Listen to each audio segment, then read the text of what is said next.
Welcome to the Armorer's course on the Enfield rifle. My name is John Bush and I'll be your instructor on this video. And as you can see in front of us here, we've got quite a few Enfields arrayed, but if we tried to put out every mark that has been made of the Enfield, we'd have to walk along and you and I both would probably get tired. But basically what we're going to talk about is the short model Lee Enfield, which obviously means there must have been a longer one at some time, and that was the Lee Medford. The Lee Enfield was made during that period around the turn of the century when armies were realizing that maybe it wasn't a good idea to have a long rifle for infantrymen, a shorter rifle for cavalrymen, a little bit different rifle for mounted troops, a little bit different rifle for artillerymen. So the British came up with what's called the short model Lee Enfield. This rifle was to be the standard rifle for all troops. And it's basically, I think, a good idea. And what we've got here is what we're going to talk about as one of the first in the line. This is the #1 Enfield. We can see a number of features here. This particular rifle was made in 1913. Now, one of the nicest things about Enfields is right here on the buttstock cup. It's going to tell you when it was made, who made it, and what the model is. And later on we're going to see some where they filled up this whole area with modifications. As you can see with this piece of metal here, it means it's a two-piece stock. You have a buttstock and a fore-end group on the rifles. Now, early on, turn of the century, the brass wasn't sure that the troopies were bright enough, so they had cutoffs. Our Springfield had a cutoff, numerous other rifles. What that did was inactivate the magazine so that it was a single loader. As we'll see as we go on, they actually dropped that feature. But the rifle, very straightforward. You've probably seen them at gun shows and stores and books and magazines. And we're going to go completely through this. You notice it has a magazine, and the magazine is detachable. You can take the magazine out, or you can load it through the top. These were all features that they wanted on a rifle. The ability to load it with stripper clips through the top and a magazine. The sight was located forward on the barrel. This particular sight here, you can see you have a little micrometer right here on the side that you can rotate and get very, very fine adjustments. And then you can push it and disengage it, and you can move the slider for the gross adjustments. You have protection for the rear sight ears.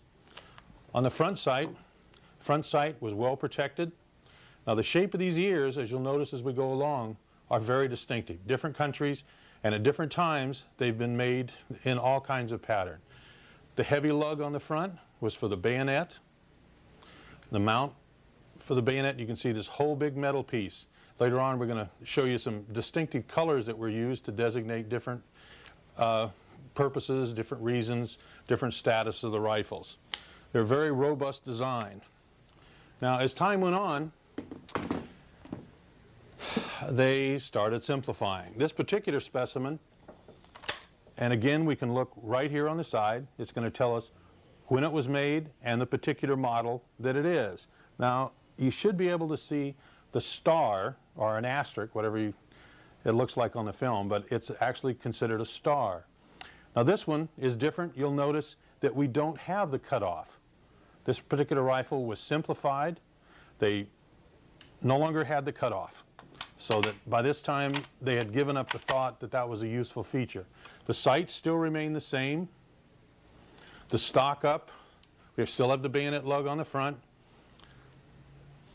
This one doesn't have the stacking swivel, and that's one of the things you want to look at when you pick up an Enfield rifle. Since they've been in service for so many years in so many countries, it is very rare to find a gun on the rack that has all the proper parts for that particular vintage of gun. Here again we have the same thing, detachable mag. Now you'll notice here we have a hole. The hole is for the stock marking disc, which usually told you what unit it was assigned to, and it gives you a little bit of history. Later on when we show you the books, there are literally dozens and dozens of books on the Enfield rifle and its history. One of the rifles we have here on the table is an example of what you might see at a gun show where someone tried to sporterize a rifle. In this particular case, they took a several $100 rifle, put a lot of work into it, and made it about a $40 rifle. But what we've got here, as you can see, this is a Enfield, but it's one of the last styles of Enfields of the #1 series. This is a #1 Mark VI. You can see the nomenclature on the butt cup. You can see the lightning cut here on the side, and you'll notice that this is a much more square receiver than the #1 Mark III was. This is the last model. This is the precursor of the #4 rifle. This particular example has not been restored, and I've kind of done it for a reason, left it in this condition so that I don't tend to sporterize a gun until I make sure that it has no collector value. That's the end of the British rifles we're going to look at. Now we're going to start with Australian rifles. Australia only made the #1 Mark III style of rifle. This particular one, you'll notice, is marked very distinctly with DP. That does not mean diplomatic police. That's drill purpose. This particular rifle is marked on the handguards and on the butt. Now, the Australians, being very frugal people, they have not destroyed the barrel on this gun at all. All they've done is broken off the firing pin, and they've welded the front of the bolt. So the firing pin and the bolt are the only items that are destroyed.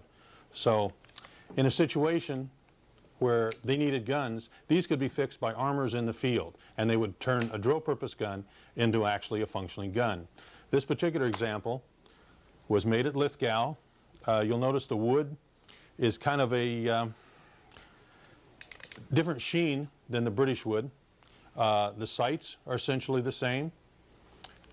You'll begin to notice that, as we said earlier, you've got the ears here. They have an opening on each side, which provided more light and made it easier to adjust the front sight. Otherwise, the features, the fittings, and everything are essentially the same. Now, you always wonder, when you find a rifle, if it's in fact the way it was when it left the factory. Well, with the Australian rifles, we actually have a chance to see that. This rifle is actually brand new, was never issued. As you'll notice, this particular rifle has all the markings very distinct, including all the markings in the stock, markings on the buttstock cup. You'll notice the uniformity of the finish, the wood all matches. This is a factory rifle. It left the factory this way, and it was essentially never issued. Now, we don't often find guns in this condition, and when we do, we definitely want to keep them put away and take care of them. Now, the Australians did something a little bit different. You'll notice in this area here, you can see the tops of 2 pins. They were merely to reinforce the wood in that particular area. Okay? Now, in addition to Great Britain, in addition to Australia, the Enfields were made in India. Now, this is basically what we've seen before. It's a basic #1 Mark III kind of a style. There's no cutoff. The wood line has actually been raised to cover that area. Now, this particular rifle, you'll notice, is wrapped with wire, and there's a bolt sticking through it. Now, these rifles were especially reinforced upon the occasion they may have to launch grenades. And because there's much more flex in the rifle when you launch a grenade, because there's a great deal of inertia required to get the grenade moving, the rifle is subject to a lot more stress, and handguards tended to pop off. Wrapping them with wire or cord, or there's even a solid metal clamp that was sometimes used. These rifles are very serviceable and were continued in service much longer than any of the other Enfields. In fact, they continued into the 308 period. The Indians were the only country to make the #1 Mark III style gun in 308. These recently became available on the American market. You can see it doesn't look a great deal difference except the magazine. The magazine has been noticeably changed, and it is for 308. The bolt handle is the same way. On the cup right here, you can see the date of manufacture. This rifle was made in 1962. Now you can see that it has the rear sight ears just like other ones have had. These happen to be smooth, which is how it gets in making anything. They become simpler, cheaper. Better very seldom comes to pass. The sight in this case is simplified, and you can see it's marked and corrected for the 308 round. Now on the front of this rifle, you can see that it has significantly different nose cap. Basically, we have the same round stud for the bayonet, but you'll notice the ears. They are much more solid, much more square. And this is a typical feature of the Indian style guns, is they have this style of a nose piece. Now I'd like to show you a gun built on the Indian style receiver. This gun is in 308, but you notice it's very clean, very nice. It's been refurbished by Navy Arms. They've maintained the caliber as 308, but they've significantly changed it and made essentially what is termed a jungle carbine. It has on the muzzle end a flash suppressor.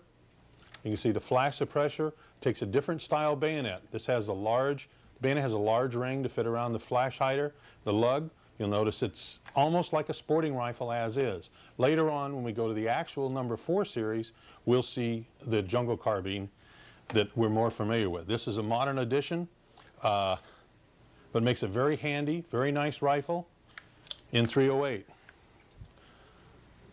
Now that concludes the section on the number 1 Mark III. Now we're going to go into the number 4 rifle. Now we're going to cover the number 4. The number 4, just like the number 1, there were various marks, there were various modifications. We've left number 1 on the table, so as we go through you can see some of the differences. Now, you'll notice here that while they look very similar, there are noticeable differences. While they both have the 10-round mag, bolt handles the same, 2-piece stocks, let's notice on the number 4, we finally have the rear aperture sight. Okay? Whereas on the number 1, the sight is partially up the barrel. Now, I'm going to go to the muzzles of the gun so that you can see some of the differences in the muzzle. You'll notice, as we saw on the number 1, you have the heavy nose cap and no barrel essentially extending. On the number 4, they've restocked it. You have the same kind of sight protector, but the barrel extends out. So the bayonet actually fits on the barrel alone. The stock is essentially set up the same. You have 1 long lower handguard, 2 shorter upper handguards, and when we get into disassembly, we'll show you more of that. Okay, right now I want to show you the differences between the magazines between a number 1 and a number 4. Externally, they look essentially the same. On the number 1, notice we have a full-length rib with an additional spring at the bottom. Now we're going to take a look at a number 4 mag. You noticed that the rib only goes part of the way down. At times when magazines weren't available, people have modified them, but it's much better to find the proper magazine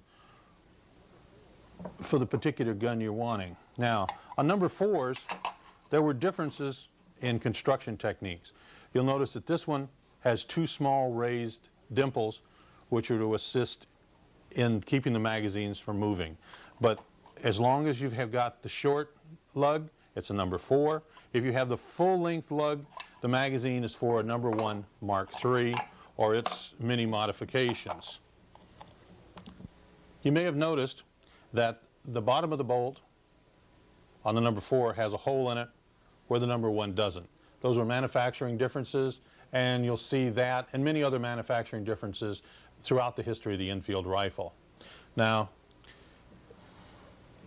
we have another number 4 here. This one was subjected to some shallow water storage for a period of time, but one of the reasons we wanted to show you a very noticeable feature if you know what to look for. Now, you'll notice right here that it looks almost like a screw head, where on this number 4, it's just a band of metal. This is one of the big differences between the number 4 Mark I and the Mark II series. The Mark II has the trigger actually hanging on the receiver rather than on the trigger guard. This is one of the last modifications.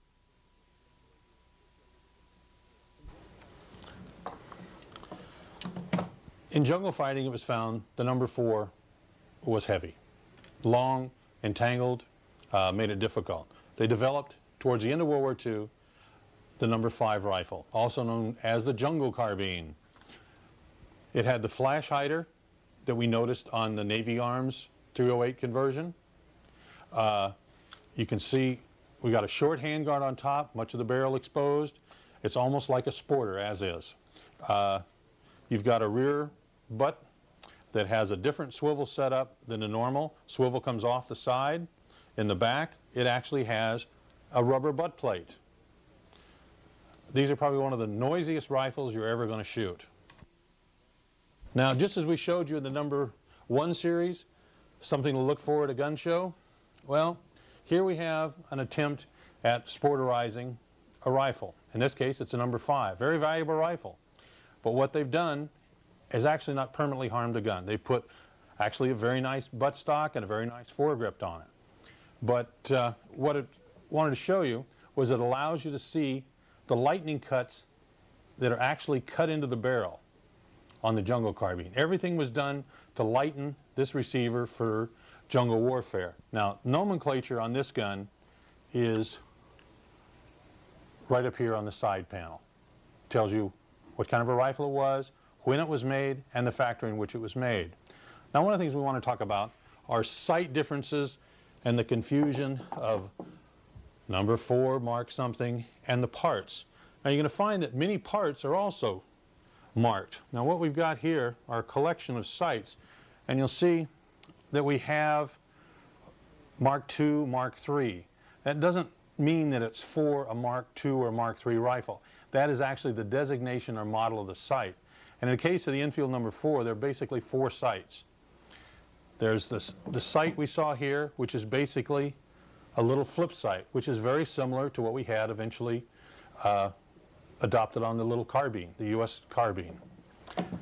And we also have a machine sight, and then 2 various models of the stamp sight. Now we'd like to take a moment and show you some of the 22 rifles that were built on the Enfield action. I'd like to show you a couple of different ways that 22 rifles were made out of the Enfield. You'll notice these 2 here. These are basically number 1 Mark III style guns.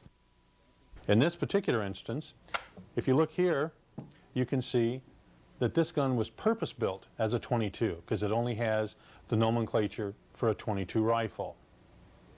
Now, what I'm going to show you next is one of the ones we talked about earlier, where they have filled that area with nomenclature. This particular one started off life as a 303 gun, and it was later converted to 22. Now, one of the interesting things about this style of 22 rifle that the British made, what we've done here is we've pulled the bolt apart. Now, you can see in the face of the bolt here for the 22, it's offset because it's a rimfire. The British, being somewhat frugal, for the rear portion of the firing pin, it's actually a broken firing pin. They have merely cut the tip off, and that brings it into contact right here, so all they make is a short firing pin that fits in the front bolt head. So it was a very well thought out, very simple conversion to 22. Now, when they converted or made the number 4 style 22s, they did essentially the same thing that they did there, and they also made some purpose-built 22 rifles, just as they did on this one. This particular one is Canadian. This one is actually brand new. It's never even been built into a rifle. Has a different type sight. You'll notice it's much shorter, but it looks like a machine sight. And it has, typically as you might find on a target rifle, a nice iris in the back to help you shoot. The magazine in this particular case, while it looks like a standard number 4, is interesting because what it provides is actually a loading platform for the 22. It doesn't serve as a feeder magazine, it is only a loading platform. In the case of the number 1s, the magazine is actually an empty magazine. All it does is serve as a reservoir for the fired 22 cases. Now what we're going to do, we're going to go into design and function and show you how to disassemble any of the Enfield rifles.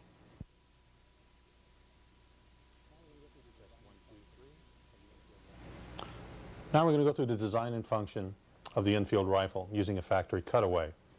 Now, one of the things when we want to start, we want to load it, and you'll notice typical stripper clip. This happens to be for the Enfield, but keep in mind the 303 is a rimmed round, and it's going to go into a magazine, and we want it to feed right. So there actually is a proper way for the clip to be loaded, the stripper clip. The outside rounds and the inner round have their rims forward of the other two cartridges. And you can probably see that those rounds are actually higher. Now when you go to load it Enfield, bolt comes to the rear, you take the stripper clip, put it in the guides, and push it down. With a cutaway, it doesn't quite work that way. So what we're going to do, we're going to load the rounds into the magazine singly, making certain that we actually get the rims in front of the round below it. Now when we load it, just like push the bolt forward, but an Enfield cocks on closing. So once we get to that point where the sear begins to catch on the striker, bolt movement becomes harder because we're going against the spring pressure. So we pull it down and load it. You'll notice the striker held to the rear by the sear. You can see the sear inside here actually is holding the striker to the rear. Now if we were ready to fire, we'd pull the trigger and the gun would fire. But let's see how the safety works. In this particular gun, I'm going to rotate it right now to the rear, the safety. Now if you watch the striker moves to the rear. Now when I pull the trigger, you can see the sear moving through its total path, and the striker is held. Now I'm going to take the safety off so you can see on this side what the safety actually does. The safety consists of several pieces. The thumb piece is what we actually move. Now when I move it forward, it's going to cam the lock out of the bolt and make the gun so that we can fire it. But like many military rifles, when the safety is applied, you can't open the bolt. So now when we rotate this forward, you're going to notice that the striker moves forward, back into engagement with the sear. Now most military rifles, as we know, have a two-stage trigger pull. And in this particular rifle, because the way it's built, you can actually see very well what we're talking about. You've got the actual two bumps that you see right there on the sear. Now I can move the trigger out of engagement. Now when you see the first bump catch, okay, on the sear, then I'll bring it up. You can see the other one, taking up the slack. Now when I pull on that, it's moving the sear out of engagement, the rifle fires. Okay, let's look at that one more time. What we're going to do, I'm going to pull the trigger. You can see that the sear begins to move because of the tension of the trigger. I'm going to try to do this real slow. You'll see that it fires and the sear is all the way down out of engagement. Now, I'm going to open the bolt and we're going to see what happens, okay? On the front you'll notice you can see the extractor, and the extractor on an Enfield is fairly beefy. It's got a spring which is captive in the bolt head. We'll show you more of this when we actually get to disassembly. I pull the bolt up, and this begins my primary extraction. You'll notice that the bolt moves slightly to the rear before it actually unlocks. That gives me some primary extraction to try to break the case loose from the wall of the chamber. Now when I pull this out, you can see the rounds start to extract. Now you may have broken extractors occasionally in Enfield, but the ejector is merely a screw on this side of the receiver. That's all it is, no moving parts. It's a hefty screw, and because it's a rim case, that's what it actually contacts. Now we're going to bring this back slowly to that point. Now you can see the case is already starting to come out. It actually hasn't contacted the ejector yet, but merely the spring tension of the extractor has started. Now when I bring it back, it actually cleared before the ejector even had a chance to hit it. You have very positive extraction on an Enfield. You very seldom have a real problem on that. Pull it all the way to the rear. You'll notice the magazine, the round has come up, and the rim is in front of the round below it. So when we go to feed, it pops right up. It pops right up. The extractor again, the extractor claw has caught it. We're going to go forward. Now I'm pushing forward on the bolt. Now at this point you can see the striker is not moving anymore. The bolt handle is continuing forward, and that is when the spring on the striker is being compressed. Now again, I can show you here, when I start pulling on the trigger, the sear begins to move and it'll release. One thing I'd like to show you at this point though, you'll notice the V-spring here for the sear. It's the same as the magazine catch. So you always know if the sear spring is good, if the magazine catch is good. Now we're going to fire this one more time. I'm going to pull it. You can see the sear begin the first of that travel. And then the hard part of the trigger pull begins, to pull it actually out of engagement of the striker. Fires, we do the same thing again. We lift the bolt, and we have primary extraction to pull that case out of the chamber. We start to the rear, and you'll notice that the round is going to start clearing. As soon as it clears the chamber, that extractor is pulling it out. So you have very positive extraction and ejection on an Enfield, even though it's a very simple setup.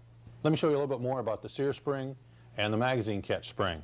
Now, as you can see right here, we had the sear, which we were watching move. We were watching the sear move when we were firing the gun. And you can see the V-spring. Now the magazine catch, I'm going to put my finger in from the back. You can see the magazine catch right here. Now I'm going to compress that spring. You can see that same spring moving. That's a dual purpose spring. So you always know if the sear spring is good, because the magazine catch won't work either if the sear spring is broke. So you don't have to do a lot of troubleshooting on these. And while this is a number 1, you know, because we can see that it's a very rounded receiver, all of these things are the same on a number 4. I'd like to talk a little bit more now about the actual lockup, since we covered the sear. Now, you'll notice when we were moving the bolt, I talked about primary extraction. Primary extraction develops in the locking lugs. Now I'm going to pull a bolt out first to show you what we're going to talk about. Okay, we have 2 locking lugs on the Enfield bolt. We have this short lug here, and we have the long lug here. And the locking surface, obviously, is the rear portion. Now, on the rifle itself, you can see this side quite easily, where the locking surface would be right on this side. On this side, they've cut it away, so when we close it, you'll be able to see how the locking lug locks against an inner surface there. I'm going to reinstall the bolt. Okay. Now, when we start to close it, okay, we can see real easily the locking bolt on that side. The locking shoulder, oops, a little fast. Now you can see that the shoulder starts locking on that side. You can see that it locks on that side. Now I'm going to turn it over, and you can see the locking shoulder in here. You can see the movement on this side. So what do we have? We have 2 locking shoulders, but they're in the rear. Now, there's a lot of experts, there's a lot of writers who have said inherently that makes it weak. The British counter with, it makes it fast. And after all, it is a military rifle. On the bolt, after it's locked, we can see in the cutaway of the bolt head, you can see the spring. Now I'm going to pull the bolt out so we can get a closer look. Okay, and you'll notice on this particular rifle, to get the bolt out, pull it to the rear, and I'm going to lift it up right here. Okay? Other rifles, when we get into disassembly, will show you more. Now you may have noticed in handling this bolt, the front end seems to be a little bit loose. The Enfield bolt is designed with a separate bolt head that's threaded into the bolt body itself. Now we're going to take this out. Now you can see we got the central firing pin hole, where on the 22 we showed you the offset one. Now you can see the extractor. The extractor is a very nice wide claw. It's well supported in the housing, and it's powered by a V-spring. You can see the V-spring. You can see the extractor body. Now it's retained by a screw, which provides the axis for the action of the spring. Now on the bolt itself, we have a firing pin. Now the firing pin on an Enfield does not remove without a tool. Okay? And normally when you go to remove it, you'll see on the back of the bolt, you'll see a screw. The screw merely retains the firing pin from rotating. The firing pin is actually screwed in from the front. We'll go into more detail when we get to actually disassemble the gun itself. Now the nice thing about bolt heads, if you have a problem with head space, they come in different sizes so that you can adjust the head space to accommodate for wear on the rifle. Although this is a number 1, and that's not necessarily the case. Now we want to do, remember when we were loading and firing the gun. Now, there may be occasions when you want to carry the guns totally safe without the safety on, okay? Like some handguns, it has a half cock. You can pull it back and you hear the first click. Okay, in that position, you can't raise the bolt handle. Pulling the trigger has no effect because everything is locked up tight. And then if you have a round in the chamber, you can pull it to the rear again and fire it. Some people like to think that when you have a round that doesn't go off, you want to go ahead and pull a striker to the rear again and hit it again. See if it'll go off that time. My personal preference is if it didn't go off the first time, don't force your luck. Okay, I'm going to take the bolt out now and show you the two sear notches that we have on the bolt. This is our full cock notch, and then we have our half cock notch, and you can see how it's hooked to actually engage the sear and hold it from actually being able to be pulled out of there. Now we'd like to go on to detailed disassembly of the Enfield series of rifles.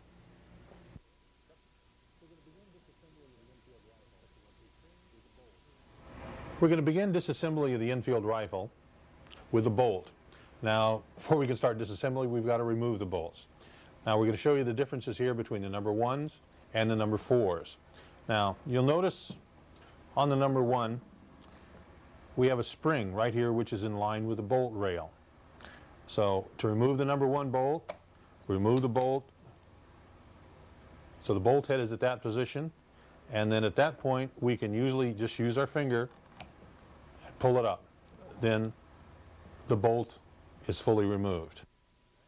Now, first style number 4s, what you have is a button right here which is in line with the bolt rail. And once we get to the bolt to that point, you'll see the cutout in the bolt. We're going to pull it back first, and you can see that if you don't depress it, it's held, it's not going to move. So we need to start with it forward. Now I'm going to push down, slide the bolt till it's beyond it, and you'll notice when I released it, it actually kicks the bolt up. And then you can see the slot that locks it. So now all we do is pull the bolt head vertically, and the bolt on the early style number 4 comes right out. Now what we're going to do is on the simplified bolt release of the number 4. Here we'll notice that this feature has been omitted for the simplicity of manufacture. But if you follow the rail, there is a cutout in the rail. Now what we're going to do is bring the bolt to just that point, and you'll notice then that you can pull the bolt head vertically. Now you can notice again we have the same groove in the bolt head. That the rail keeps it locked in the position except at this one point, and then on the later style number 4 we can remove the bolt all the way out. We're now going to start detailed disassembly of the Enfield bolt. While we're doing this, we're going to point out some of the differences between the number 1 bolt and the number 4 bolt. Now, this is the number 1 bolt. Basically, the bodies are very, very similar, as we'll see. The bolt head has an underlug which grips the rail, and remember on the number 4, we have a groove in the bolt head which grips the side of the rail. Both disassemble the same way. You just unwind the bolt head. It just unscrews. Same on a number 4. Now on a number 4, we're going to point out a couple things while we're taking the bolt head off. Now if you look very carefully, as you can see, the bolt head on the number 4 has a number. Okay, in this case it's 1. There's actually 4 different sizes. There's a 0, 1, 2, and a 3. That allows you to adjust head space as the bore wears, or you have setback in the bolt lugs. Okay, let's take a look at the difference in the cocking pieces between the number 1 and the number 4. The number 1 here, you can see it has a circular round cocking piece. That's an early manufacture. Later on both the number 1 and on the number 4, they came across with a simplified, slab-sided, easier to machine. You're going to find them mixed up on guns different periods of time. They were able to use different ones. Now on the back of both of them, remember we discussed this, there's a screw that retains the firing pin. To complete disassembly of the firing pin, we're going to need to remove that screw. You can take a screwdriver and the screw unscrews. We get the screw out, we're going to show you the recess. Now as you can see on the back of the firing pin, we removed the screw, and the firing pin has a recess in the cocking piece to keep it from rotating. Now the cocking pieces, as we said, you're going to find them mixed up, different styles on different ones. They will in most cases interchange without fitting. Now to remove this firing pin, obviously we have no place here to attach it. So on this end of the firing pin, we can find the point. What we require is a special tool. Now the special tool in this case is hollow, so that the firing pin tip will fit into it. It has 2 lugs which match up with the firing pin inside, and we'll be able to show you how well they match up when we pull the firing pin. Now we're going to take our tool and insert it so that we have the bolt disassembly tool in. Now remember, the firing pin's been in this bolt maybe 50 years, maybe more. So when you first start to try to turn it, it may not want to come. So what you may have to do is try turning it, then turning it back to loosen those threads that have got all that hardened grease. Once it starts turning easy, then you can unwind it. Now keep in mind that there is a spring behind this tool. So when we're taking this out, we want to not let this thing go uncontrolled, okay? Now, our cocking piece is loose, means the firing pin is totally out. Now we can pull our tool off, tool comes out, firing pin comes out, spring comes out. We got an empty bolt body, we've got our spring, and here's our firing pin. Now what we want to show you here is on the firing pin you have 2 recesses on each side, and those match up with our recesses on the firing pin tool, so that you have total support. Now you can see how they fit right in, gets lots of support. That's why you can't use a set of pliers or something else. It takes something to actually fit this. Now, this was a number 4 bolt, but as we've shown you, everything is the same on the number 1 bolt. They all come apart the same way. Now we're going to take apart our bolt head. Now as we showed earlier, it has the extractor, there's a V-spring, and the screw that retains it. Now all we've got to do is take the screw out of the bolt head. Just unscrew it. Screw comes out. Now we've got the extractor and the spring. Now we can take a screwdriver, put it underneath the claw, and the extractor pops out. Now you heard that spring snap. Now you may not be able to see it, but there's a tiny hole right here. Now when we take the spring out, you're going to see that there's a corresponding tip on the spring that locates it, so you can't put the spring in backwards. Now to get the spring out, we're going to want to pop it out the front. We're going to push on the back so that it comes down and pop it out. Now we're going to take the spring out. Now this is probably going to be hard to see, but you may be able to see the tiny tit on the spring, and that matches up with the hole we showed you. Now we've got the bolt completely taken apart. Now one thing you want to look for on a bolt, on this bolt there's a certain amount of wear. You can see the ring that represents the flash from the primer, and if you get a lot of cutting here, you want to replace it with a better bolt head, okay? And since they're numbered by size, you can order it, you can find it, and replace it, because that is the main place to look for, is wear on the bolt face. Now that we've finished detailed disassembly of the bolt, we're going to start with the basic rifle. And as we go along, we'll point out the differences between the number 1 and the number 4. Now, as we remembered, magazine catch in the trigger guard, pull the magazine out. Now, on a number 1, you always want to remember, pull the fore end off first, because as I'll show you, the screw that holds the butt on has a square profile that mates with this wood, and if you attempt to take the stock off first, you'll split the wood. So we'll show you that when we get to it. So now what we're going to do is pull the trigger guard. 2 screws. You got a front screw, fairly large. And these screws usually on a rifle that's had any kind of decent care are not stuck and frozen. Now the side screw at the back, much smaller screw. And we're going to want to just take it out.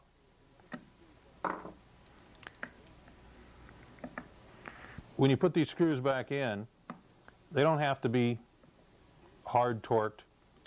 They can just be put in and they'll hold sufficiently. Now one of the things we said earlier about the trigger being hung on the trigger guard. Now as you can see, when we take this off, the trigger came with a trigger guard. On the later guns, we're going to show you where it's hanging on the receiver. And this was one of the things that people said about the Enfield, the fact that wood swelling and moisture could affect the trigger pull. Now we continue with the removal of the wood. We're going to pop the rear handguard off. There's 2 rivets here, but it's easiest to just reach under with a screwdriver carefully. Okay, lift your rear sight, pull it off, because you don't want to break the 2 front ears here.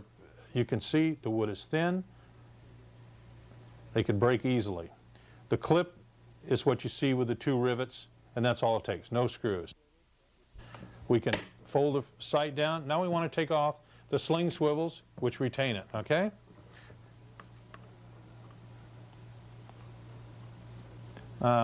On some of the number 1s,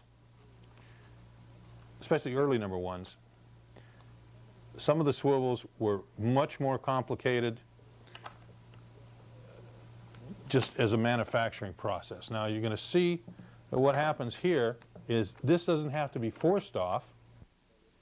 It's hinged, okay? You can see it's actually hinged so that it's very easy to get off the wood without damaging the wood or damaging the sling swivel. Now the front nose piece has the 1 large screw at the front. When we unscrew it, we'll be able to slide. Okay, we got the large screw there. Now, just forward of the swivel is the other screw.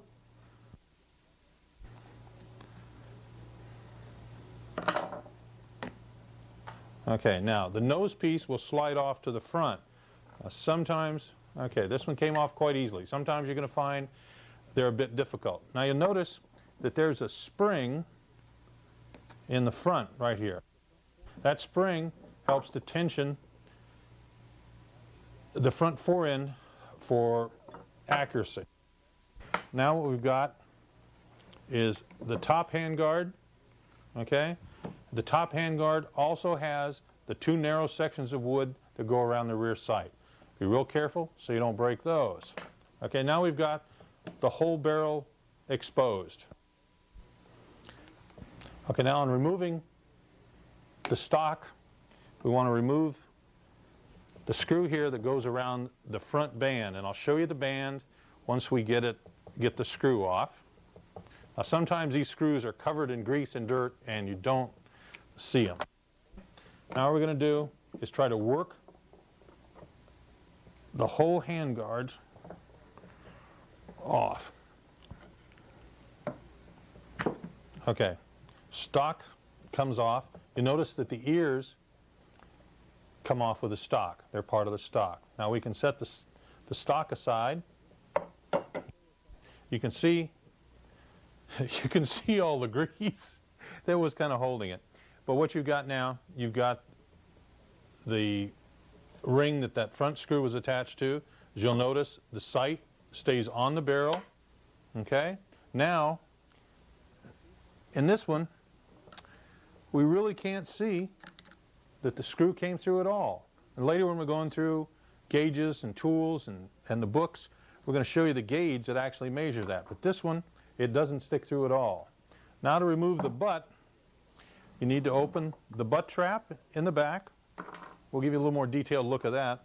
And then you need a nice long screwdriver. Now, sometimes what's happened is there's a felt disc in the base of this which will block your screwdriver from actually getting into the slot of the screw that holds the stock. It may take you a second to get rid of that. You may find that the washer or felt or whatever it is very difficult to get out. You can make a hook, as we did, out of coat hanger to reach down there and pull it out. This one was particularly difficult. What we've managed to do is get it most of the way out, and we've got the remains here, which I'm hoping was not alive, but could have been a rag or a message home, and it blocked the screwdriver. So now we can finish finding the screwdriver hole, finish unscrewing the stock. Okay, the stock is undone, and we may get a few more things out of there. Okay, now that we've got the stock completely removed, okay, we can return to the action itself. Now, as you'll notice, this one has more grease than you'd really want to find. There are some screws in here that we've got to remove, and we may have to take some kind of a rag and clean it so we can see it. Now, the spring that we had here, which we pushed down to remove the bolt, is retained by a screw. So we're going to remove this screw. You may find patience a virtue anytime you're working around guns. Never get in a hurry, never get the bigger screwdriver, never get the bigger hammer. Okay, sometimes screws seem much longer than they really are. Okay, that one's actually out, it's just tight. Okay, when you pull the screw out, the spring comes off, and you can, the sear will rotate around, rotate it upwards, and you can see these parts are really gummy. They're going to benefit by our cleaning process. And the spring comes out. Now that we have the sear, we're going to take the magazine catch out. It requires use of a punch. Okay, let's take the punch and drive out the pin.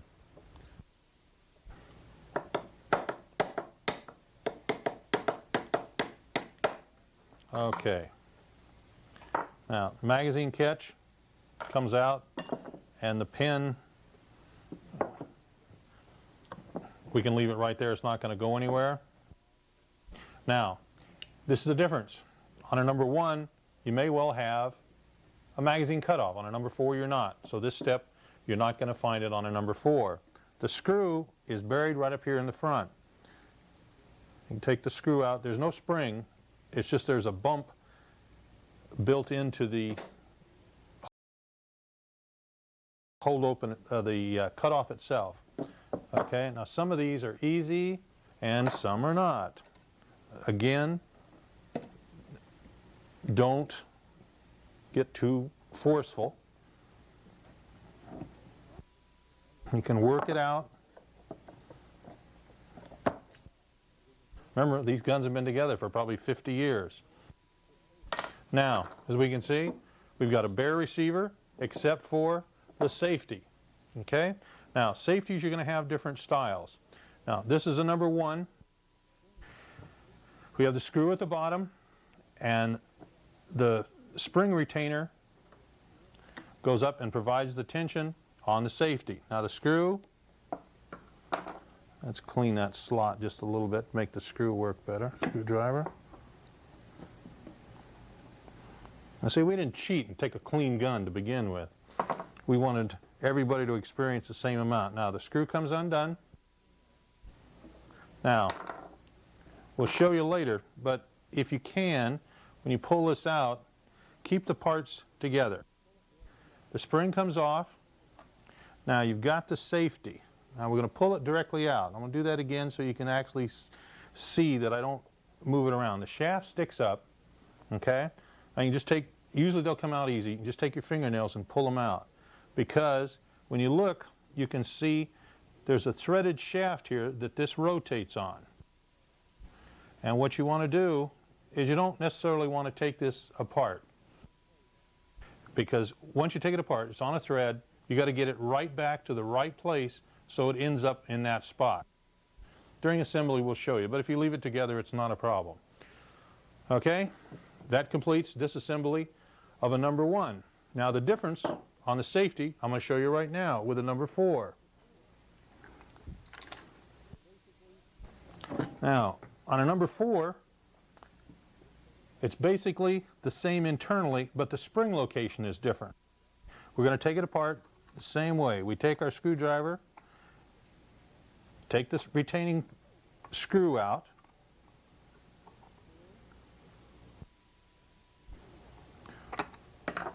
take the screw,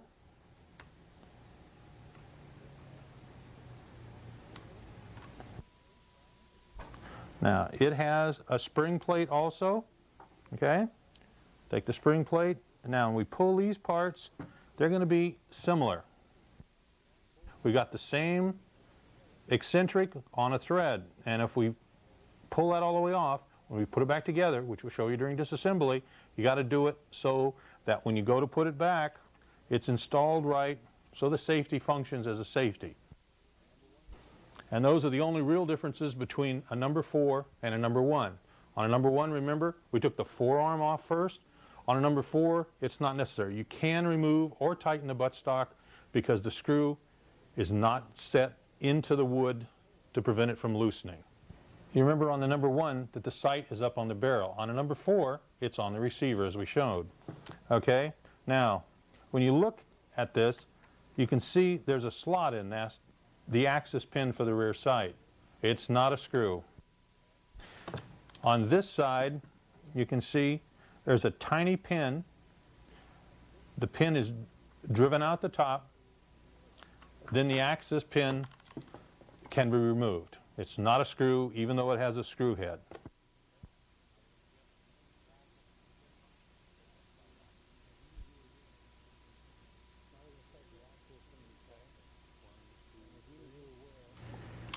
Now we're going to start the actual cleaning process. And as many of you are aware, there's a lot of products on the market, but petroleum-based products are not real good for you, not real good for the environment. Simple Green is both safe for you and effective on the parts, and it's safe for the environment. Now what we've done, we've kind of grouped our parts together, and you'll notice we're on cardboard. This may not be, you know, your mom or your wife's favorite table, but you want to protect the surface, and the cardboard serves to soak up some of the excess. Now what we're going to do is spray the parts, spray them down good. Now while it's soaking on this side, I want to take and do the receiver and the barrel. Okay?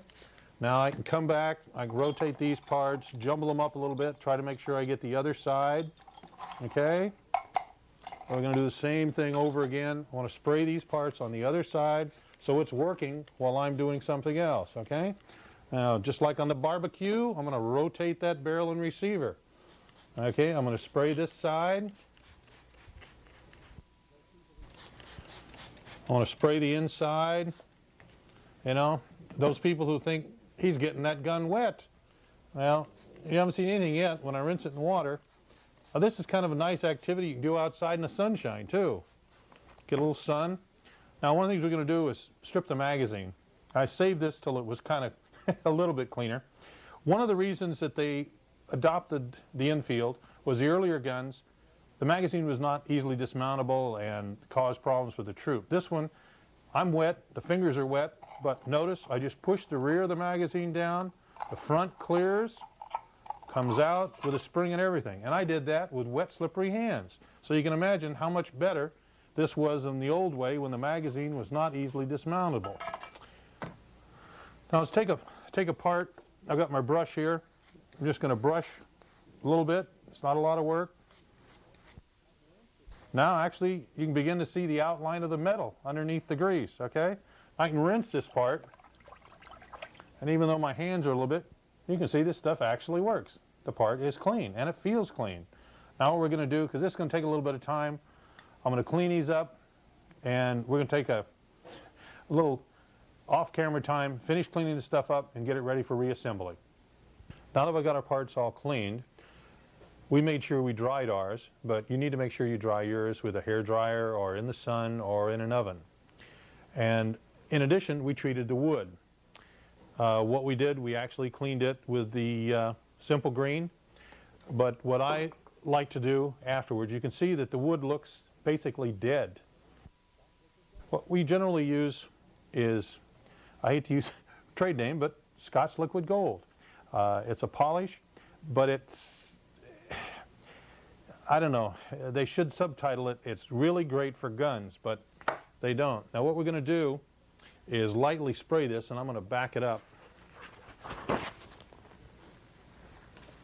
so that we don't get it on everything. Doesn't take a lot. You just want to spray.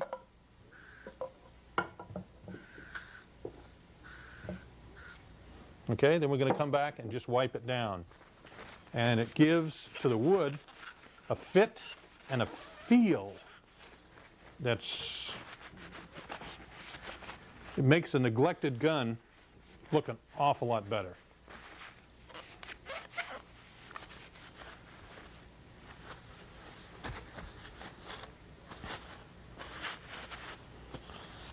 Now it takes a little bit for it to dry in. I'll show you some of the other pieces. The wood, it doesn't look shiny, but it has a nice feel to it. So when we go to reassemble, the wood will be completed too. Now what we want to do is treat our metal parts. Now the metal parts we're going to treat with break free. It's not only a good lubricant and protectant, it actually has Teflon, which will bond with the metal and provide a very friction fighting surface, and with water or any of the elements, it's really good. What we're going to do, we're going to spray these, and then we'll come back through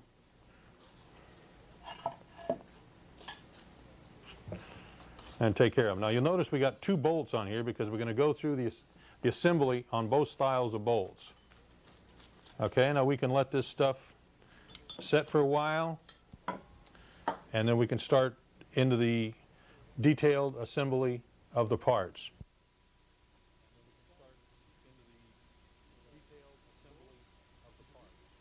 Now we can start with our bolt, and now that things are clean, there's a few features we'll point out as we go along. This is a real good time to look for excessive wear and any other safety features. Now with the bolt head here, we can see the dark circle that results from the gas bleeding from around the primer. Now, you can see the circle, but what we want to do with our fingernail is just see if we can feel any kind of a groove, because we can't see it on this one. In this case, you can't catch a fingernail on it, so it's actually not into the metal. It's essentially discolored it. So this one is safe to use. Now on the rear of the bolt, we have the cocking piece.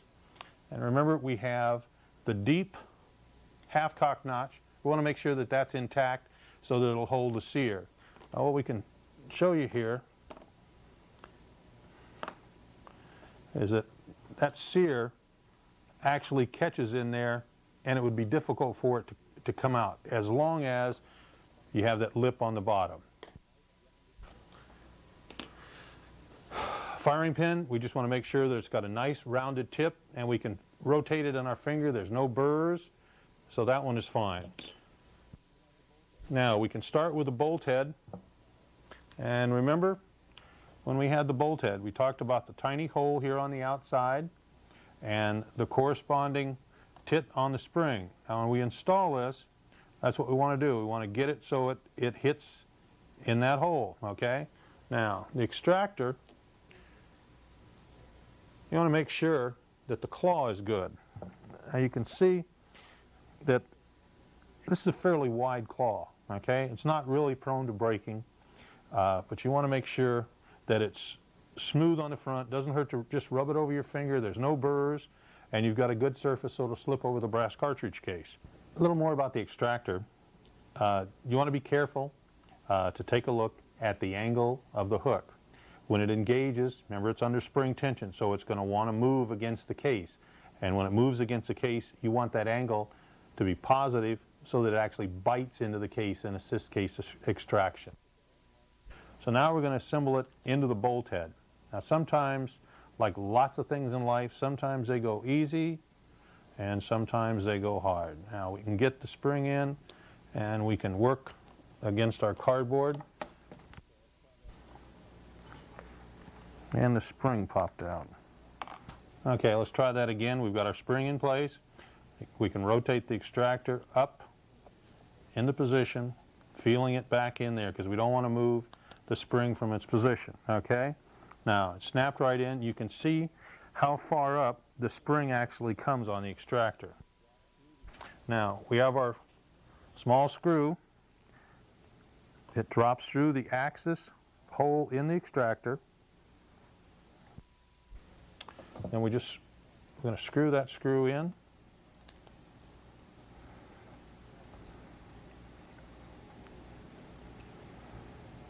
Now that we've got the extractor in there, what we can do, we can take one of our dummy rounds and slide it in there. Now you'll notice when I have it even, there's enough spring tension, it actually overhangs the side of the bolt head. So you can imagine when I center it, it actually takes a fair amount of force. So both the spring and the extractor are good on that one. Now what we're going to do is reassemble the rest of the bolt. We got the firing pin, the spring goes over it. Okay, we can insert that. Then we've got our cocking piece that's going to go to the rear. Now you want to line this up.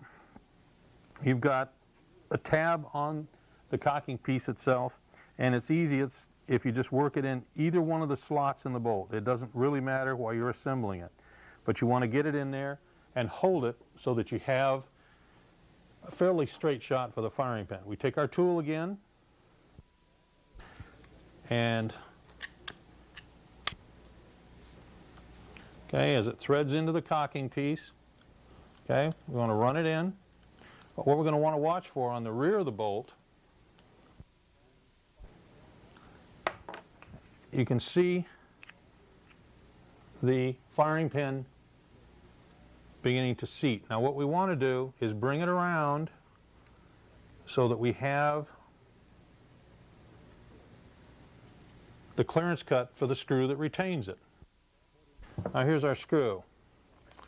Now before we try to play with it, we're just going to put this head in backwards. It fits in, so we've got it in a good spot. So now we're going to screw the screw in to retain the firing pin. Okay, now these parts do not have to be dead on hard tight in, okay? Snug is more than enough. Now we can take our bolt head, screw it into the bolt. Our bolt is assembled. Now one of the things, once we've got it here, we can look at the surfaces, our locking surfaces. Okay, what we want to do is take a look and see how much wear there is. On the bolt, you can see the shiny areas. Now, what happens when a surface starts wearing? First thing it takes off is the finish. The next thing, it starts evening out the machining marks. Okay, and we can look close at this one and see that while the finish is gone, there is no indentation that you can feel with your fingernail. So that the bolt's not really worn. Now as we're working with these parts, we're wiping off the excess, and that gives us an additional opportunity to check for any wears or any burrs, anything like that that we've missed earlier in the assembly process. Now we've got the bolt for the number 1 Mark III, and as you can see, basically the bolt body looks the same. And looking at the bolt locking lug, we again see the shine, but we don't feel with our fingernail any kind of a worn surface, okay? So it's just the finish that's gone. Now one of the things that I want to point out on the bolts is, for safety's sake, if you have a round that ruptures, okay? It's a safety feature, we want to think about those kind of things. In the Enfield, if we have a ruptured cartridge case, we have a bleed hole right here in the bolt head. And so any gas that escapes is going to be bled off. And if we look at the orientation, where's that orientation? It's going to be up and to the left, not towards the shooter. In reassembling the Mark I bolt, it's basically the same. We have our bolt head, and as we just showed you, our hole for gas bleed off. Extractor goes in basically the same way.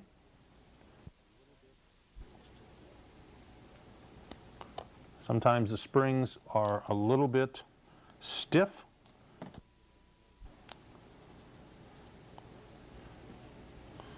Actually, this one's going to be more than stiff.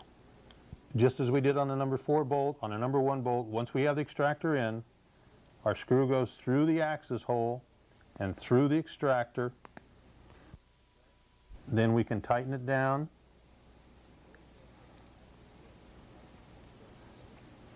Okay, so the bolt head is back together. Now we're going to finish up with the bolt. Okay, so what we've got, we want to do the same thing we did to the firing pin. We want to take a look at the firing pin tip, kind of rotate it in your finger.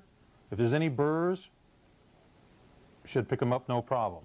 If you discover a burr, you can use a fine stone, Arkansas white stone, something like that to remove the burr. You do not want to change the radius of the firing pin tip, okay? Now, the cocking piece, different shape, but we have the same surfaces to look at, right? We have our hook surface for the half cock, and we've got our regular sear notch. Now this one's shaped different, but it functions exactly the same. So we're going to put it on the bolt, take our firing pin, take our tool again. Now we're going to start it and screw it in. Okay, once it catches, okay, the first few threads, we want to thread it on into the cocking piece. Now, just as we did on the number 4, what we want to watch for is on the back, clean it so we can see it. Okay, we went a little bit too far, want to back it off.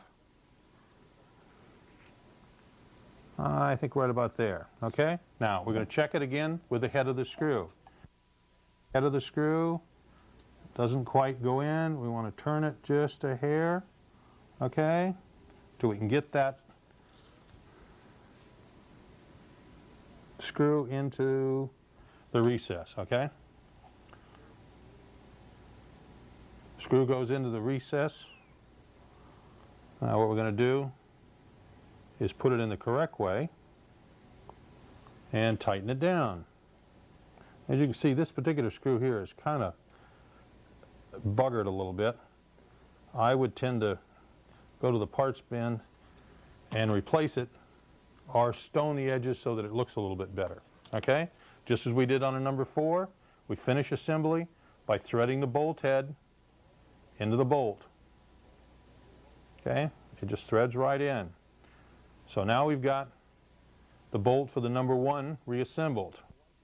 Now we're going to finish assembling the rest of the rifle. Okay, now we're going to wipe down our magazine. We want to take a look at the back. Make sure that the magazine catch is square. It's usually not a problem ever. We want to look for dents. Now that it's clean and we can see it, we notice there's a dent on the bottom. Now that dent, you could put it against hard surface, use a punch on the inside, and bring the bunch out, just like you do body work on a car. Now you'll notice that the spring is permanently attached to the follower, so there's nothing to lose or get lost. Reassembly is just the opposite of disassembly. We get the spring in there. Now we want to bring this slightly forward, seat the rear of it, the follower all the way down until it clears the front. It comes up. The magazine's assembled. Now one of the things people do when they pick up a magazine, first thing they do, they start pushing on it with their finger, okay? Now in the case of the Enfield, because it's a rimmed cartridge, if you push in the center, you can see it doesn't go down smoothly. And in the front it can even bind. That's because the rims are in the back. If you push it in the back, the magazine floor plate works smoothly. Now we're going to start with the assembly of the receiver section. There's a couple of things I'd like to point out to you. Remember we talked about the bolt head safety feature for the gas? Okay, on the side of the receiver, we also have a set of holes. Now what this does, provides additional safety for the shooter in the event of a ruptured cartridge case. The gas bleeds off to the left. And remember the rotation that we had on the bolt? that it would bleed gas in this direction also, away from the shooter. Now, for collectors, I'd like to point out a couple things. Enfields, like most military guns, have serial numbers. In this case, on a number 1, you have serial number here, and you have a serial number on the barrel. And in this case, they're matching. Now, there's other places to look for serial numbers. Now, we've got our rear sight. Now, if we flip it up and look, we can see we've got a serial number there. And as we go on, we're going to point out other places. So when somebody says a gun is all matching, make sure you look at all the places where there are serial numbers. Okay? Now what we're going to do, we're going to start reassembling our receivers. Now we have our hold open, and as you can see, this actually is not just a simple stamping. There's a number of machine surfaces on it, and so when they actually cut out the manufacture of this and the receiver, they simplified the action in many ways and made it much easier weapon to produce. Now what we're going to do is put our hold open back in, and because it's clean, it tends to fit a little bit better than it did before.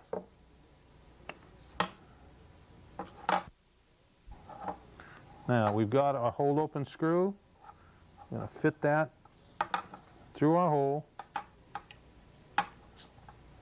Okay, and see if we have it in the right place so that it'll go in. Boy, it sure is easier reassembling this thing after we've got it clean. Okay, now you can actually see here real well what the cutoff actually does. It blocks access from the magazine to the gun, and that's why it's called a cutoff. Our Springfield had it. Many rifles that were designed around the turn of the century featured a cutoff. Now let's talk about the sear and the trigger. Now remember when we were talking earlier about the first stage and second stage trigger pull? Okay, you can see it right there. Now on the sear, you can see this area right here. That's where the sear contacts the trigger. Now the same thing we find here, okay? Initially finish goes, and then the wear starts removing the real tiny little machining marks. And in this case, we can actually still see most of those. So there's not a great deal of wear. So what we're going to do is install our sear, and then we'll install our magazine catch. Now the sear goes in, okay? Now, our next part we're going to have to put in is the spring that retains our bolt from popping up. Now you'll notice this screw has the threads on one end only and has the shaft for the wearing surface, okay? So we install that, and we may have to jiggle the sear a little bit to get it through. Here again, when you tighten these things, they don't have to be torqued very tight. Snug is sufficient. When the wood is on here, the screw has actually no real place to go, okay? Now, we can see our sear has free movement, right? Now, if we rotate up this way, you can see in the path of the boltway, you can see the sear raising up so it'll catch the cocking piece on the bolt. Now we're going to install a magazine catch. Now that it's clean, it's a lot easier to handle. Okay? As you remembered, we drove the pin out, but we didn't drive it all the way out. So we're going to put it in position and give a little tap. Okay, it's caught, so we can drive it. Now we're going to seat that pin.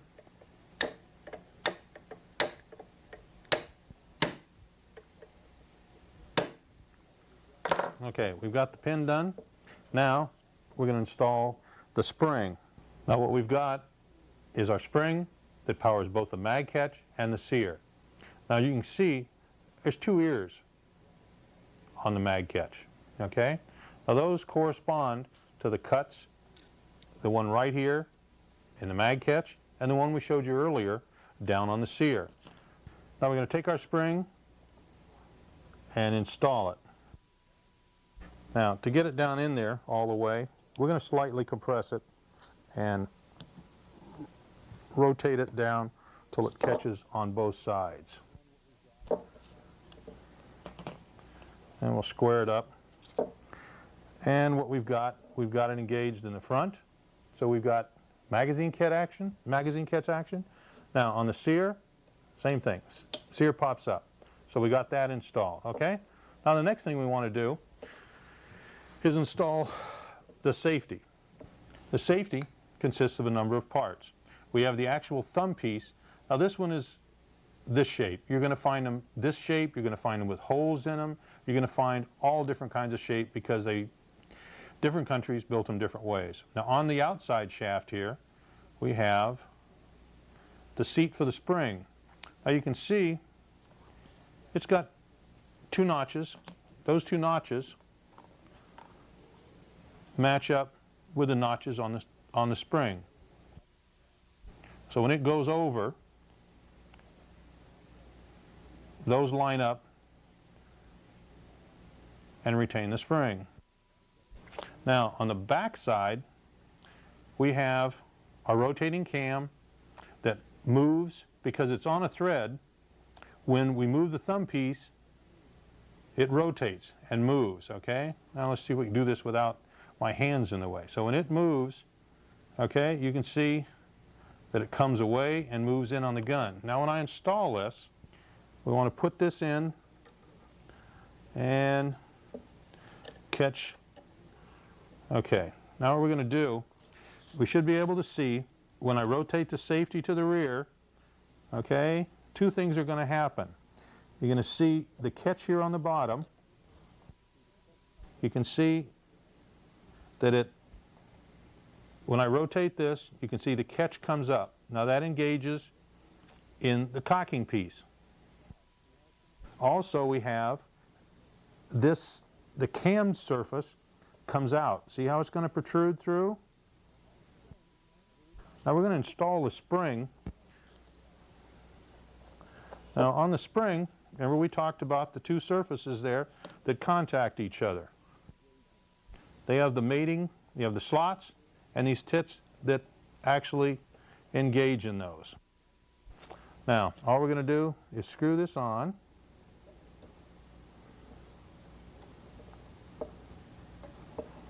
There used to be a screw hole there. Let's see if we can find it. There it goes.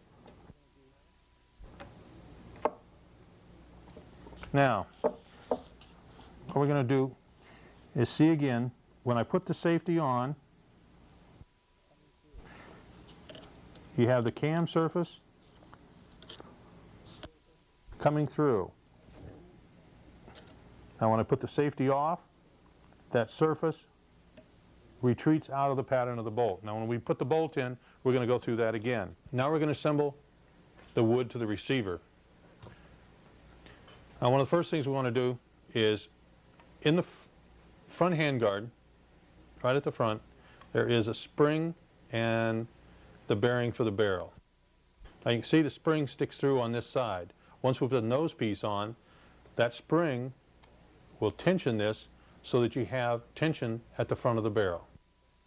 Now we're going to install the front handguard, okay?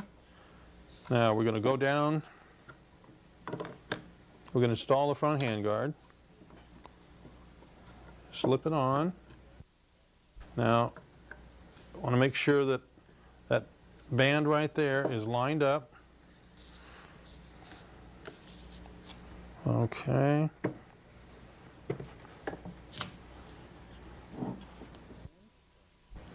The handguard is down. Now we'll tighten the screw to the band. That'll retain the handguard for us. Okay. Now we're going to install the upper front handguard, watching the rear ears so they don't get tangled in anything. Then we can take our front swivel. Now one of the things we want to look for, if we take a look at the buttstock, you can see that the swivel is not on the center line. It's off to one side. So when we install the front swivel, we want to make sure that the offset is the same.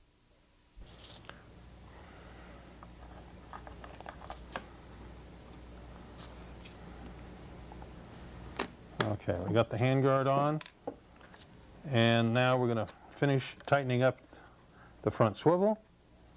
Here again, the screw goes, tightens up, snug. We don't have to torque it a lot.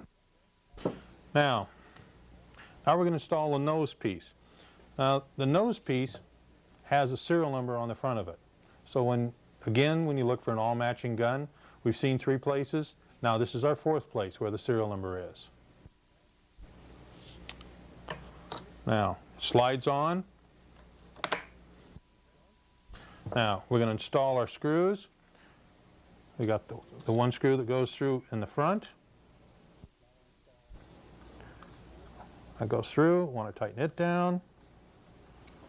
Now we'll install the other screw in the nose cap.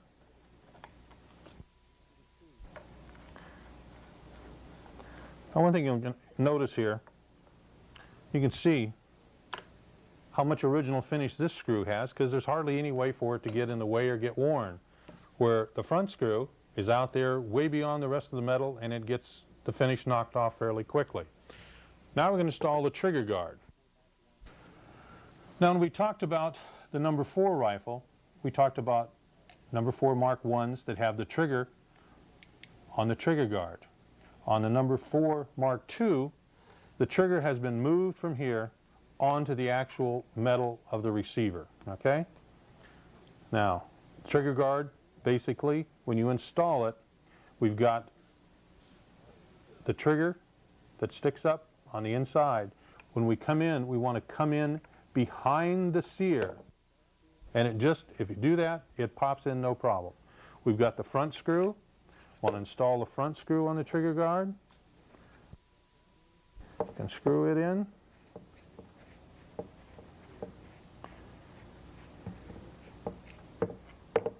Okay, now we want to install the screw in the back.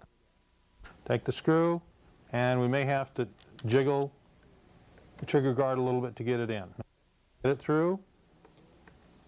Okay, remember this was the screw that was buggered up, so we're going to have to be somewhat careful in putting it back in. Okay, now that we've got that screw in, now we're going to install the buttstock. Before we install the buttstock, we want to take a look at it for any kind of cracks or damage. And looking this one over, it's had its share of wear and tear, but basically it's a good sound buttstock. Now, one of the things to keep in mind about Enfields is the British Empire was all over the world. They had people that were of short stature, people of long stature. And one of the things that they did to account for that was have buttstocks of different lengths. Now, we can stand these buttstocks up, okay, and we can see that we've got buttstocks of different lengths. What this allowed them to do, because they had a 2-piece stock, is they could adjust the buttstock to the soldier who was using it. Now, obviously you can see the lengths here, but they were actually marked. Now, we're going to try to show you that these 2 stocks,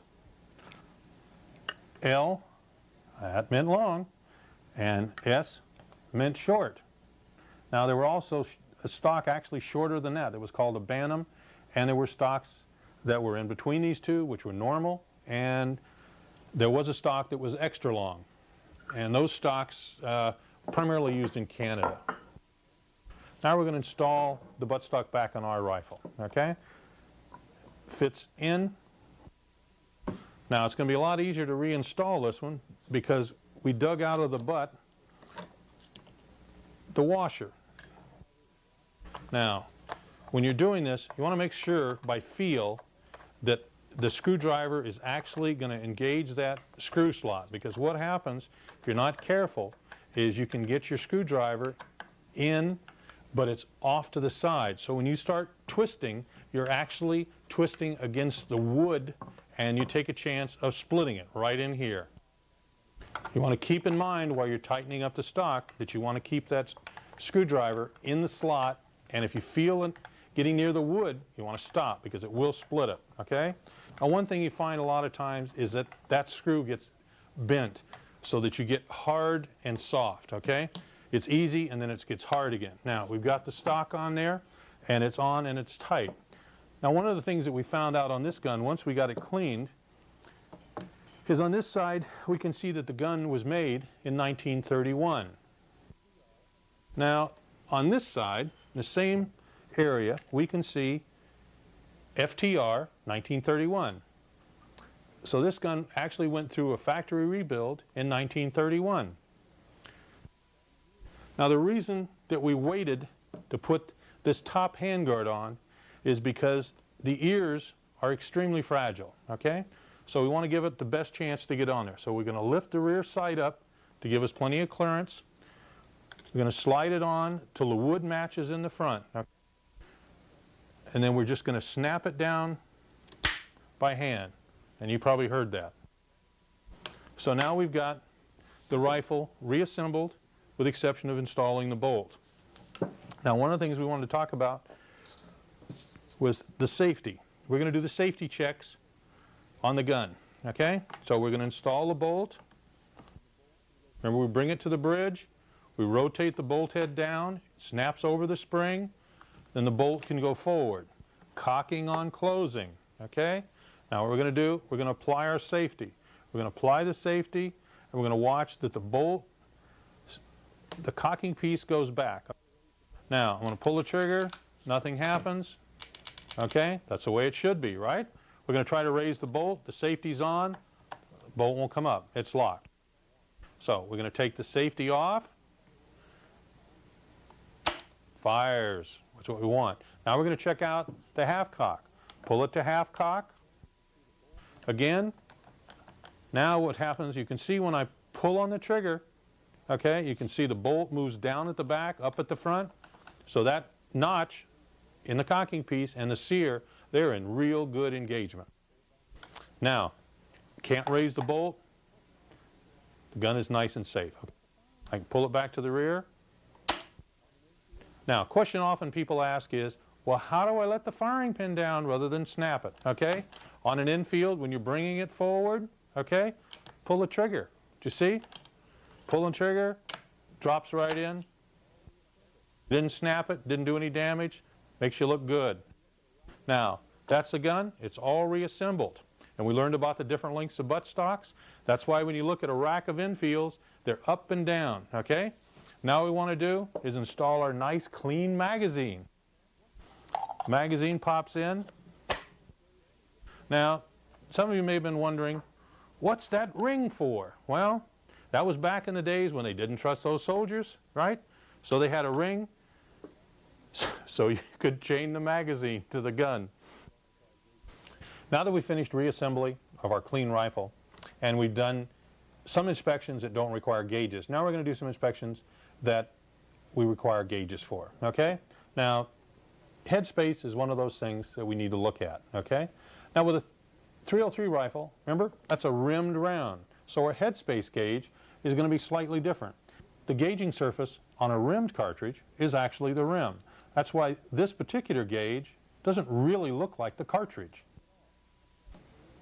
And these look even less like the cartridge. They're short, no neck at all. Now what we want to do is we're going to check headspace on this rifle that we clean, okay? Now, we can take these gauges, we're going to install underneath the extractor, feed it into the chamber. And remember about pulling the trigger to let it down easy? You need to do that so you can actually feel what's happening. Now, what we're going to watch for is how far this goes down on our locking lug, okay? We still have some space underneath here. Now let's go down. Okay, it's tight. Now, I can get a screwdriver under there and you can actually still see some space. Now we're going to take a look at this gauge. This particular gauge is a field reject, okay? And the dimension on it is 074. Now this rifle did not accept this gauge, but it came close. So this rifle is close to the end of its headspace with this bolt head. So if we needed to correct it, we would have to find a bolt head that was longer, giving us less space so that we would have closer headspace, okay? Headspace gauges can be purchased both from surplus dealers. There's any number of different brands, Climbers, Forester. They're available through the Brownells catalog. They're generally considered to be go, no-go, and field reject. If you're only going to buy one gauge to check rifles, field reject is perfectly suitable. It'll tell you when a rifle is reached its maximum life with that bolt head. Now, in light of some of the accessories that you can find if you're a collector, these particular gauges right here are kind of arcane. They are used to test how far the screw that attaches the stock to the rifle sticks through on the other side, on the surface on the inside. For the average person, this is a collector's item. It isn't necessary to measure it to the degree that the military required it. I brought these two gauges primarily because they're a nice collector's item. The one right here in script, and then we have one right here with printing. The interesting thing about the printing, we've kind of saved this for the last. Many people, as you know, call these smellies, okay? And that comes from the designation, okay, of Short Model E Enfield. And that's where the smelly comes from. And it's kind of a nice, friendly way to talk about Enfields. Now I'd like to show you a lot of the accessories, different kinds of slings, and some of the books and manuals that are available for the Enfield series of rifles.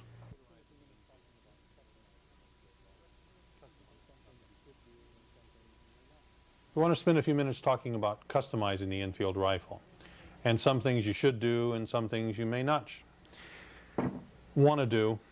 Okay, remember we showed you this? This is a factory new #1 Australian rifle in its full military configuration. If you're contemplating sporterizing a gun, don't pick a gun like this. Save yourself some money, buy a cheaper gun, allow a collector to pick this gun up later. But there are times when you will want to sporterize a gun. Now we showed you this one earlier. This is a #5, okay? But what this man has done when he sporterized this, he did change the wood, he changed the front wood, but he did not touch the metal. This rifle can be returned to its original military configuration, so that there's no lasting damage done. So how do you choose, and what kind of guns do you sporterize? Well, you want to try to pick guns that there's plenty of at the moment, and it isn't likely that they're going to become collector's items. Now right here we have a military configuration Indian in .308. 308 is an ideal caliber, no problem there. And these guns are available in sufficient quantity, and there are guns that are very nice, minty nice condition, and they should stay that way as a military configuration. But there are guns that may not be quite as nice. Now, let's take a look at a sporter that's available using the Indian .308 as a basis, okay? What we've got here, nice looking gun. It's got synthetic two-piece stock. It's got checkering on the fore end. They've added a muzzle brake. You can see the muzzle brake. And on the barrel it's been shortened a little bit. Muzzle brake is a nice feature. They've maintained the same stocking here in the front. Remember the screw that we had to do there? Now, this is in .308. Now what they've done is used a scope mount that you can use on any #1 without altering or decreasing its value in any way. This is available from a supplier called Catco. It actually attaches to a #1 without drilling any holes or without damaging the rifle in any way. And it allows repeat zeroing. You can take the scope off, put the scope back on. So what we've got here is a very nice sporter. This sporter version right here is available from Navy Arms. They've even taken the turn-down bolt on the Enfield and formed it into a much more graceful style. All the same safety features, same robustness, caliber .308, makes a nice economical sporter, okay? Now we'd like to look at the buttstocks again. Remember, if the pull on the rifle doesn't fit, you can go out and find the exact buttstock that you need to make your Enfield fit you. Now earlier on we talked about some color, okay? I want to go back to this rifle for a second because you'll notice that it has what's left of a green stripe here, and I have an example of a nose piece that's painted yellow. You may find these rifles with yellow, you may find them with white stripes, you may find them with blue stripes, And in many cases, these were just regimental markings. So when a unit went out into the field, and then they came back, they could look at their rifle rack. All of them had the same color, same marking, so they'd know they had their guns. If they had a rack full of green ones and one yellow one, they'd know they had a mixed-up rifle from the field. Now we want to look at a couple of other items for the Enfield. We showed you dummy cartridges earlier. Now one of the things I wanted to show you now was the early round for the 303. You'll notice it had a round nose bullet. The original round was designed around the turn of the century, and it was originally black powder, then went to cordite. Now the later round is a pointed bullet. Now one of the things we want to show you here is this is British 303 is the caliber, but you'll notice that doesn't look like English to me. Okay, this particular box of ammo was made in Finland, and it is the later style round, which has a pointed bullet. Okay, you can see the difference between the pointed bullet and the round bullet. Now you're going to find, if you start collecting, you're going to find British 303 ammo that was made in almost every country in the world. Now, what happens if you don't know where it's shooting, okay? The gun is not shooting the way you want it. Okay, both number 4s and number 1s had front sight adjusting tool. Now this is for the number 1. It was actually made fairly early on. That's why it's kind of nice. It's got a brass range plate. It's got the worm gears on each side so that you can move the front sight blade. By the time we got to the number 4, crude was the watchword. It served the same purpose, adjusting the front blade. Okay, now the blades were also available in different heights. This takes care of windage, but how do you take care of elevation? You did it with different sizes of front sights. Now what happens if you have a broken shell? You pull the rim off. You get a case separation. This is a broken shell extractor. Looks essentially just like a cartridge, right? You got the same base, it's gripped by the extractor. What happens with this, it'll slide through the case. The fingers right here will grip around the neck, then you can pull that ruptured cartridge out of the chamber. The broken shell extractor is a very handy tool to have in your toolbox. If you have a ruptured cartridge case, this will allow you to remove it easily, quickly, and without any damage to the rifle. You can usually find these at gun shows and surplus dealers, and some mail order house have it. Okay? You remember when we were taking the bolt apart, we used a bolt tool? Okay, this is the firing pin tool, bolt tool for the Enfield rifle. This particular one has a spanner to remove the firing pin. It also has an end that has a screwdriver. And on the front of the number 4 front sight, this has the special screw needed to adjust those early number 4 front sights. Bolt tools you can find from surplus houses that advertise in Shotgun News. Any of the large companies that sell Enfield spare parts usually have bolt tools. They were made by both A.J. Parker and Parker Hale in England, and in the United States they were made by Savage during World War II, and there's many aftermarket ones that you can find also. This little nice brass accessory is obviously old. Now what this is for is to view the rifling through the chamber. This merely slides into the chamber. You've got a mirror here so that you can see the condition of the rifling. This tool was usually used World War I. By World War II, the brass items were gone. Now when you're looking at gun shows, the Enfield was made in many different countries over a long period of time. You can actually still find at gun shows brand new parts, actually brand new parts in the original wraps. Here we have bands, we have bolt heads, we have springs, firing pin springs, and many other parts are available brand new in the original wrap. And they make a nice addition to a collection, and if you're using Enfield rifles, the parts always come in handy. Now when the rifles were issued, there were many different kinds of manuals that were issued. In the 30s, they issued a manual. It was actually a nice little hardbound book, instructions for armorers. Now what they also had, which are quite nice, were actually not blueprints exactly, but they were diagrams of the rifles. Okay, and these diagrams were very detailed.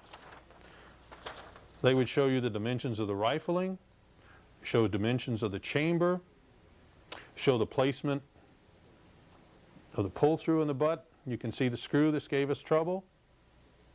Okay, all the parts. In this particular set, there were 3 sheets that got all the way down to the tiniest of parts and their dimensions.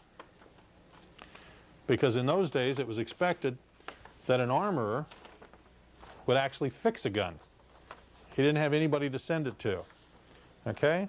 Now here we have all the parts shown almost full size. And remember when we talked about the 22 conversions? Well, this shows you the firing pin, all of the dimensions, shows you the firing pin, the rear part that's made out of a broken firing pin, shows you the bolt head with the offset firing pin hole right in here. You know, these were issued to armorers. These were not issued to the individuals. Okay? Now later, during World War II, the British were not publishing that many manuals. Okay? Other companies actually started producing manuals. This one is Gale and Polden. Gale and Polden was a British company that published lots of different manuals. This one right here has a nice fold out that gives you all the information on the number 1.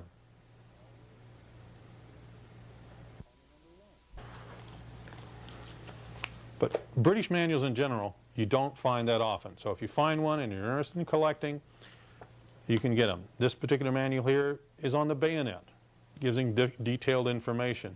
Now the number 4 rifle, this manual right here, is all the way into 1954. That was a time when everyone was going to .308 and going to semi-automatic rifles. Well, the British had thousands and thousands of number 4s. They had been sold to most countries of the world. So there was a push at that time to actually convert standard guns in .303 to .308. One of the companies that did that was Sterling. Sterling offered actual kits, field service, a whole range of things to help people convert their actual rifles to .308 and extend their longevity. There are any number of books on the market today covering the Enfield rifle and its history. You have earlier books by Reynolds, which covered the Enfield rifle.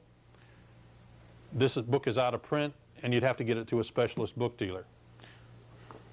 But the newer books by Skinnerton and the older book by Skinnerton on the Lee Enfield have numerous charts, great deal of information. They're really have become the Bible of the Enfield. Now, one of the things that's very interesting when you're trying to make a rifle, what it was. You want all the parts to be correct for that particular rifle. These are the identification series, and these books go through with actual line drawings, show you all of the parts for each model of gun. Okay, we can see on this picture here the wire wrap that we saw on the Indian gun for grenade launching. And in the back you have notes that tell you which period of time each part was in service and what it was available. There are any number of books from another publisher covering the 22 rifles, covering the number 1 rifle family, covering the number 4, and there's any number of specialist book dealers. IDSA Books has a catalog. You can write to them and they'll send you a catalog, and it lists not only books on the Enfield but many other helpful books for both gunsmithing and collecting. Now, one of the things that people think about once in a while with an Enfield is, are there more accessories? Accessories for Enfield rifles, because the rifle was in service in so many countries and for so many years, there's no end of accessories. What we've got here are the oil bottles. Early oil bottles were brass. Obviously brass, like most things in wartime, one of the first things to go. So they started with plastic. This is a black plastic. As a variation, there's actually a brown plastic. Now the clear ones didn't last that long because they needed the clearer plastics for use in airplane canopies and things like that. Now we haven't talked about how do you carry that Enfield around? Well, there were slings. Slings were available in literally every color of the rainbow. And what we've got here is just an assortment of slings. The white ones were meant for parade or guard use. Now this one has been painted. You can see on the buckle that it's actually been painted white. Now this is actually a true white issue slings. These slings were allegedly used at Government House in New Zealand. It was the only place that we know of that used actually white slings that were truly white to begin with. Now there's a lot of different ways they made sling. This sling was a very cheaply made sling. It was a substitute sling. If you can see, it was actually made with thin fabric that was folded over and lots of stitching. The standard style of Enfield sling has the raised edges, usually has brass or steel clips on the end, and they are marked with manufacturer's marks. And just in case you don't know how, when you need to put a sling on an Enfield, it's fairly straightforward. You just squeeze, put the hooks over, and push it on out. And actually, once it's done, it won't slide, okay? So that's the slings for the Enfield. And just because we basically have khaki and green, they were also in blue, black, almost any color you can think of, there was an Enfield sling. We've tried to cover a lot of different things about the Enfield, but if you really want to learn more about the Enfield as far as collecting value, we've shown you a number of books. We've showed you a catalog where you can find it, showed you how to clean it, how to inspect it. But always respect the rifle. It is a weapon. We've shown you the safety features. And the Enfield has been in service a long time, and it's basically out of the military and it's in your hands now. It's done its job. Now you need to do your job. If a gun is a collector gun, or if you're not sure it's a collector gun, get some advice before you sporterize it. It may be worth a lot more to someone else as a military gun. So when you look at them, be careful what you do. If you want to put the scope mount on we showed you, that's perfectly great. It's a wonderful scope mount. It doesn't detract from the value. It doesn't cause any permanent harm, and it allows you to shoot with a scope. I personally kind of like to shoot with a scope now. I just don't see as well. But if you want to sporterize one, choose a gun that is not highly valuable to a collector. Choose a gun that is serviceable for your purposes, but you're not taking a gun out of the collector realm. I personally like the Enfield. I very seldom call it a smelly. But many people do, and they don't really mean anything by it.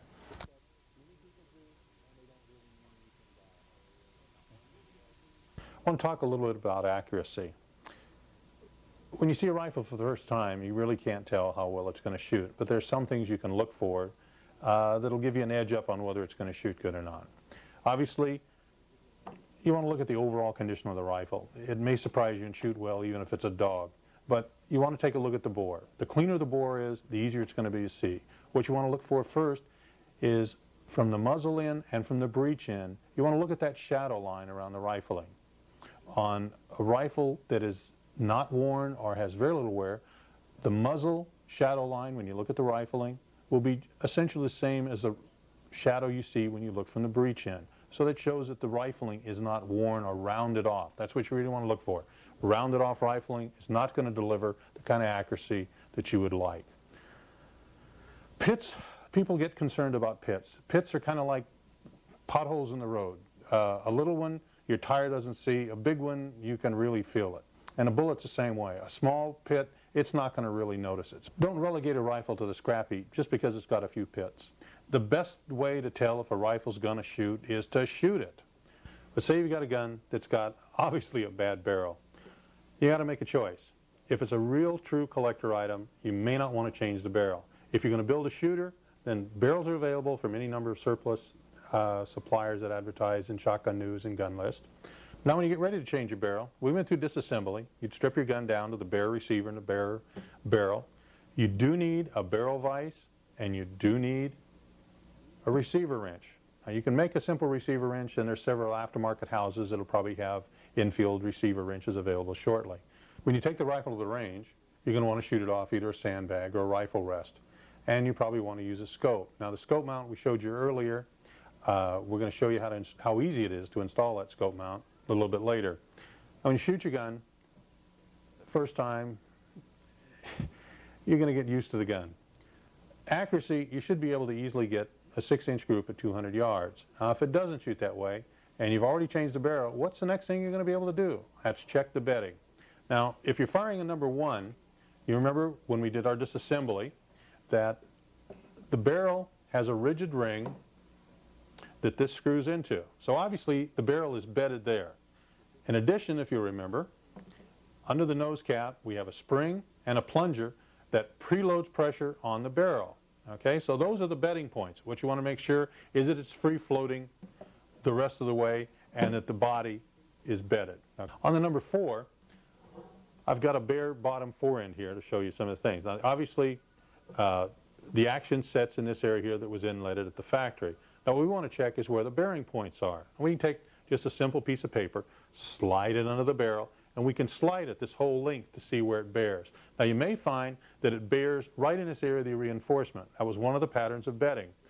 Personally, I kind of like to have the barrel free float all the way up to the front. Now at this angle you may be able to see that this section right here is actually raised higher.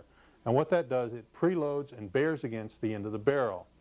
The factory sought to have a 3 to 5 pound pressure here that would lift the barrel from the bearing. Now you can check that if you take your action and your barrel, put the action in a vise. From the barrel you can hang a bag with weights, and you can put the weights in there until you can slide your paper between the stock and the barrel. Then you'll know exactly how much weight it took to clear it. When you weigh the bag, you're going to find out, is it too much or too little? Now, say it's too little and you need more bearing. What you can do, you can take a brass shim in just this area here.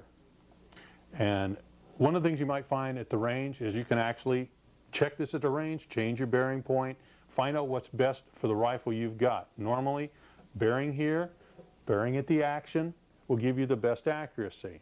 So you've really shimmed this up very carefully. The rifle shoots great. Come winter time, moisture, the gun doesn't shoot as well. That's why you noticed on that sporter we showed you, they have a phenolic type stock that has weather resistance. It doesn't matter whether it gets wet, gets dry, it's always going to shoot the same. Now one of the things, when we talked about bedding here, on a collector gun you may find that it beds here. It would be best if you kept it that way because that's how it was when it was originally bedded. Okay, now say you want to get better accuracy and you really want something short of sporterizing it.